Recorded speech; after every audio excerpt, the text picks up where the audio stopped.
Hey guys, so flan is a popular dessert in many Hispanic households and especially popular in the Mexican culture. It is used for dessert when we're celebrating things, and today I'm going to show you a really easy recipe that you guys can do at home. So let's get started. So for your ingredients, you're going to need half a packet of cream cheese, some vanilla extract, 1 can of evaporated milk, 1 can of condensed milk, and 4 eggs. And for your materials, you could either use a mixer or blender. You're going to need a container, and make sure it's pretty big because this recipe does yield for a big amount of flan. But in this case specifically, I needed to make 2 flans, so I used 2 containers.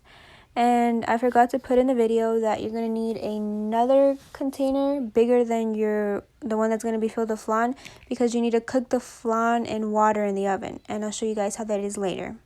So these are the 2 containers that I used. So you can go ahead and crack in 4 of your eggs into your mixer or blender.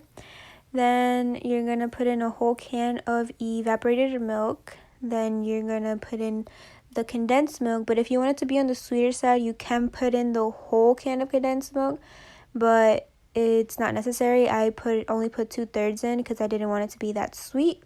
And then you just add your 1 tablespoon of vanilla extract, and then you just mix it in the blender for a few seconds. And around this time, you guys can start preheating the oven at 350.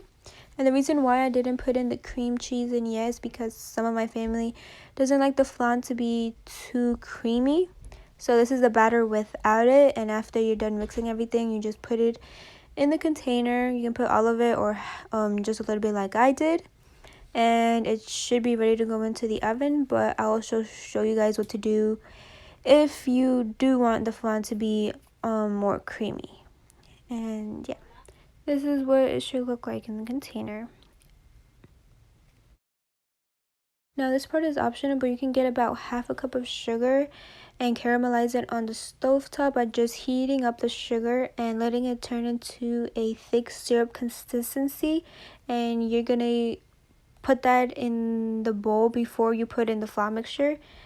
And what this does is just add another layer to the flan and make it really sweeter. So if you don't want it to be sweet, you can just skip this step. But if you do want that extra sugar, you can put it on there and have like a nice top to it. So this should be about the consistency and color that the sugar should turn out to. It'll take you about 5 or 10 minutes for it to turn out like this if you put it on high heat. Just make sure that you are keeping a close eye on it because it is easy to burn. Once you see it turn into the syrup, make sure you are mixing it constantly and keeping a close eye on it because it will burn easily and it will not be pretty. So after it is done, make sure you're putting it before you put in the flan mixture. It is the top layer of the flan, and you should be covering the bottom of the bowl with this, and it should be completely covered if you wanted it to have like that nice flan look. So if you did want the flan to be more creamy, you're just going to follow the same steps as before. Mix your ingredients and then add the cream cheese,